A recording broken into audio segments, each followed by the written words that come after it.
Tripura peoples party, CPIML, liberation এবং গণমঞ্চ যৌথ উদ্যোগে পুলিশ মহানির্দেশকের নিকট ডেপুটেশন প্রদান করেন। মূলত নির্বাচন ফলাফলের পর সারা রাজ্যে সন্ত্রাসের যে বাতাবরণ চলছে তাকে প্রতিহত করার জন্য 5 দফা দাবি নিয়ে পুলিশ মহানির্দেশকের নিকট এই ডেপুটেশন প্রদান করে Tripura peoples party, CPIML, liberation ও গণমঞ্চের পক্ষ থেকে। গত 2রা মার্চ ভোট গণনা প্রক্রিয়া শেষ হওয়ার পর রাজ্যের বিভিন্ন স্থানে বিজেপি আশ্রিত দুষ্কৃতীদের দ্বারা আক্রান্ত হচ্ছে বিরোধী রাজনৈতিক দলের কর্মী সমর্থকেরা, যার ফলে গোটা রাজ্যে একটি রাজনৈতিক সন্ত্রাসের পরিস্থিতি সৃষ্টি হয়েছে, যাকে কোনোভাবেই দমানো যাচ্ছে না প্রশাসনের পক্ষ থেকে। এমনকি নির্বাচনের ভোট গণনা প্রক্রিয়া শেষ হওয়ার পর বহু বিরোধী দলের কর্মী সমর্থকেরা দুষ্কৃতীদের ভয়ে রাজ্য ছেড়ে পালিয়েছে, যাদের মধ্যে অনেকেই এখনো পর্যন্ত তাদের বাড়ি ঘরে পৌঁছতে পারেনি।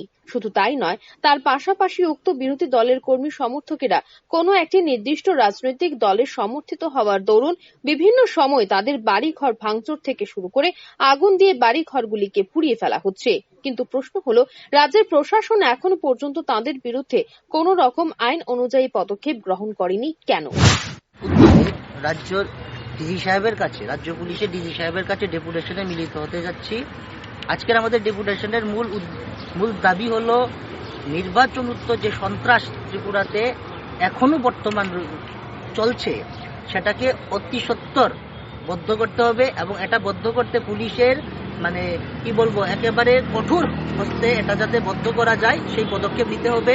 পাশাপাশি এই নির্বাচন উত্তর সন্ত্রাসের ফলে আমরা দেখেছি যে বিভিন্ন জায়গায় মানুষগুলো তার বাড়িঘরে থাকতে পারছে না, ঘর ছেড়ে পালিয়ে লুকিয়ে থাকতে হচ্ছে। তো তাদেরকে যাতে ঘরে আবার ফিরিয়ে আনা যায় তার জন্য প্রশাসনিকভাবে যাতে কঠোর ব্যবস্থা নেওয়া হয়। পাশাপাশি এই নির্বাচন উত্তর সন্ত্রাসের ফলে যারা ক্ষতিগ্রস্ত হয়েছে, যাদের বাড়িঘরে ভাঙচুর করা হয়েছে, আগুন লাগানো হয়েছে, যারা শারীরিকভাবে আক্রান্ত হয়েছে, তাদেরকে যাতে পর্যাপ্ত আর্থিক সহায়তা প্রদান করা হয় এবং পরবর্তী সময়ে তাদের উপর যাতে আক্রমণ না আসে তার জন্য যাতে নিরাপত্তার ব্যবস্থা করা হয়।